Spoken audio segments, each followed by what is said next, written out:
Hello everyone, it's Ace88 here. I've got a new RC to talk about today. It's the Redcat Gen8 Scout 2 International. I'm just going to show you around it a little bit. This body has incredible details. I have changed my front and rear bumpers already, but the stock bumpers are plastic. The front one has shackles that are plastic and offers 4 front LED slots. This bumper I've drilled holes here and here for the LEDs. And this bumper is also metal and comes with the upgraded metal shackles. And then the rear of the truck comes stock with the plastic bumper and the plastic shackles, and it has this neat little Redcat trailer hitch plug here, and it has an actual pin that goes through it just like a real hitch. I don't know if you can see that or not, but it has a pin that goes through it. It's held on with a cotter pin, of course, and it has LED slots in the bumper from the factory. And here's the rear view of it.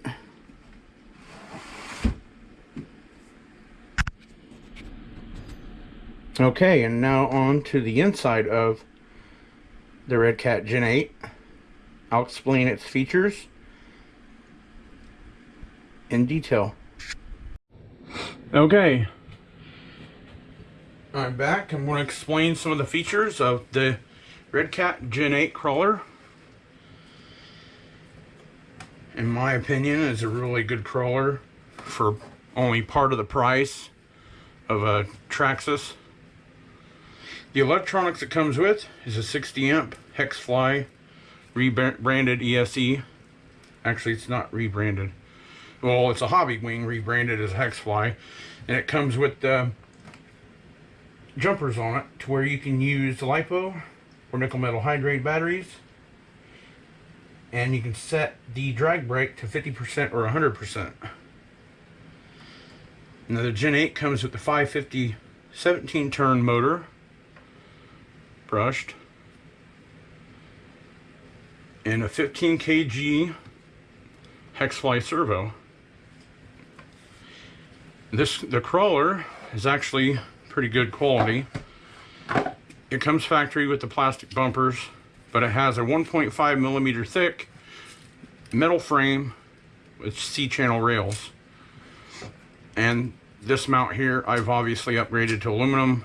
It comes with a plastic standard mount, which is still good. Okay, this has a centrally mounted divorce transfer case for center of gravity.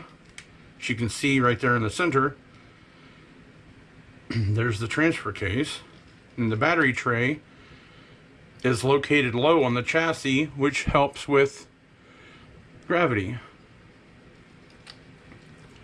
This has a fully adjustable wheelbase from 312 millimeters up to 336 millimeters. Fully adjustable suspension with 47 degree of steering.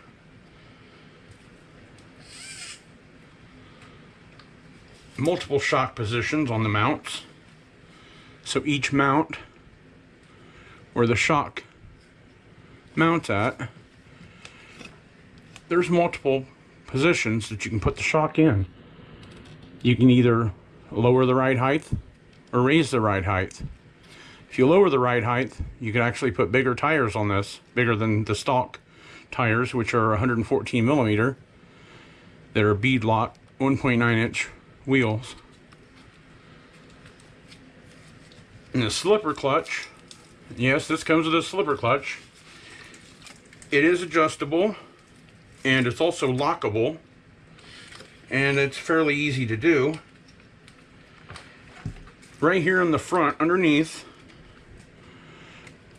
I don't know if you can see this on camera or not, right where my finger's pointing, there's a rubber plug. You take that rubber plug out, and there's your slipper adjustment tool, your slipper adjustment nut. You can also remove the slipper altogether and lock it, which is easy to be done. There's plenty of videos out there on that. I'm not going to do a video on that. This has portal axles, which offer 73 millimeter ground clearance and a 61 degree approach angle. It really has an overbuilt drivetrain. The transmission and the transfer case and the axles all have Mod 1 gears. Yeah. And you got a panhard bar here, and the steering link, and then the servo link, which I've modified this right here, this mount. Let me see if I can get it better in the light. Okay, this mount here, when it comes stock, it is up here on top. This steering link right here is up on top. I put it on the bottom, on both sides, right and left, because that stops what they call bump steer. That's when you hit a bump and the wheels will actually turn, but it eliminates that. At least 99% of the bump steer. So now, when the shocks flex, used to, the wheels would actually turn slightly and then turn back once the ride height went back to the same. It comes with the stock plastic 49 tooth 32 pitch spur gear, which there is metal available. It has a 17 tooth stock brass pinion gear, which is 32 pitch. Has a metal motor mount, which is behind this little cover here. And changing the pinion gear is pretty simple on this. There's one small 1.5 millimeter screw here you take out. You pull this cap off, and right there's your pinion gear. And the easiest way to match the pinion gear with the spur is just to put a piece of paper between them and push it together. Push the motor against it, and then tighten up the motor. And that's easily done. It has 32 rubber sealed bearings throughout.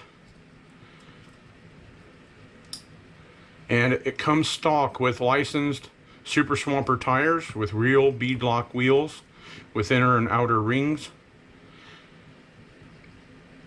And the body, now the bumpers, they come stock from the factory, both ready for LED lights. They've got the little holes here. Now the front bumper comes stock with two LED bulb mounts, which on the stock bumper, they're kind of in the center right next to each other, kind of like how these are. I actually drilled these and put them in myself.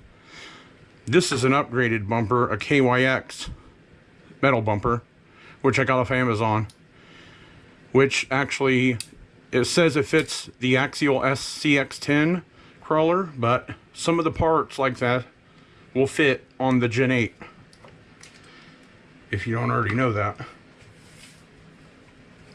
The tires and wheels I'm using are just an Amazon brand Super Swamper rock crawling tire with aluminum alloy beadlock wheels, 1.9 inch. There's the tread on those. Now the stock wheels, it's actually stock tires, come with memory foam in them, which is kind of firm, and then it takes time to come back to the original shape. And that's mainly the reason why I switched. The stock tires are 114 millimeter. These are actually 120 millimeter round and the same width, which I think is 43 millimeter, but they fit fine with no issues. If you actually adjusted the ride height up to the maximum height, you could probably even run 2.2 wheels with 140 millimeter tires, possibly. You know, here's the body. It's actually upside down. Okay, this is a licensed International Scout body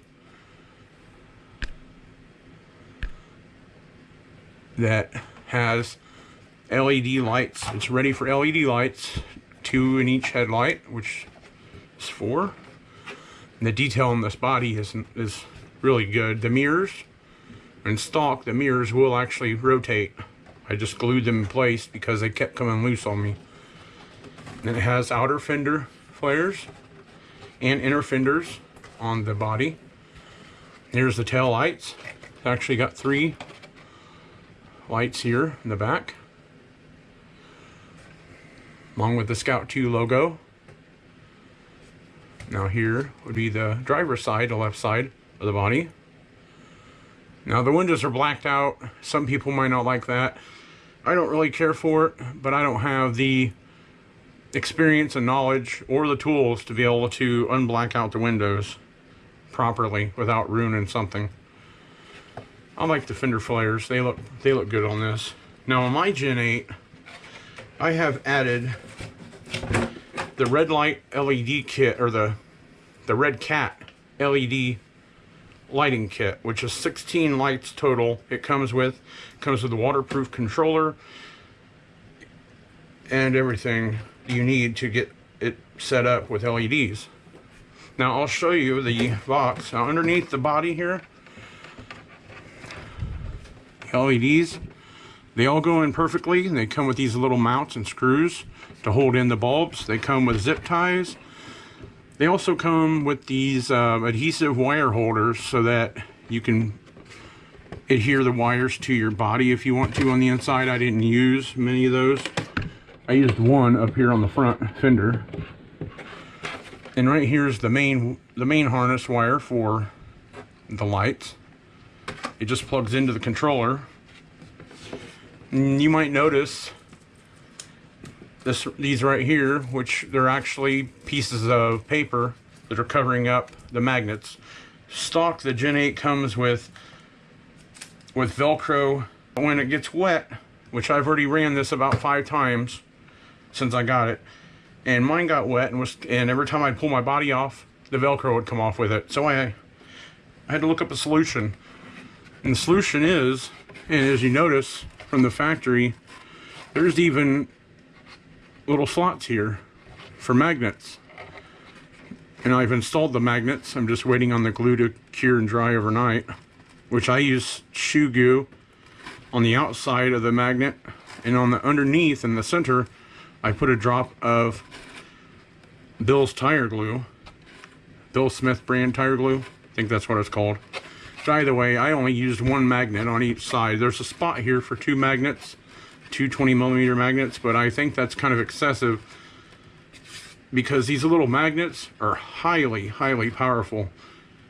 I'll leave a link in the description to the magnets along with the LED light kit for Redcat, and a link to the parts on the Redcat site, the upgraded aluminum parts, and also a link to parts on Amazon that will fit this. Like there's brass parts to add more weight to it, to make it more stable to crawl with. There's all sorts of brass parts. I think you can get the differential cover, you can get the outer portal, which I already have for the front and rear. You can get the inner portal for the front and rear. You can get the C-mount here. You can get the inner axle. You can get the entire axle in brass. Actually, the axle is metal, but the outer pieces are brass, which will add quite a bit of weight.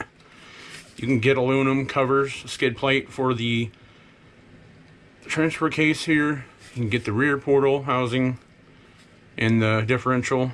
You can get the bumper mounts, front and rear ones. And you can also get a different servo horn, which I chose not to, just for the fact I didn't have the money to invest in all that. You can get different axles. You can get aluminum axles from Redcat and aluminum transfer case drive axle, but I didn't do any of that because these axles are quite strong. They're plastic in the center, and then metal here on the outside. If they break, though, I'll end up putting a set of the KYX axles on it, which are metal. They're metal U-joints. Right here next to the receiver, I have the receiver for the Redcat LED light kit, which is very simple to install. It comes with these Y adapters right here, and you'll unplug your channel 1 and 2, which is your servo and ESD, and then you'll plug each one of them into the adapters, and then plug the adapters into your receiver output. And that'll actually make it to where the lights will come on when you turn on the vehicle. It also controls brake lighting, and it will control the reverse lights. I think that's all for this video. You guys, I hope you enjoyed the video, and check the description below for links to the upgrade products, and also a link to the 3D printable parts that are on the page from Redcat Racing. If you like this video, please like and subscribe. Thank you, everyone. Have a nice day.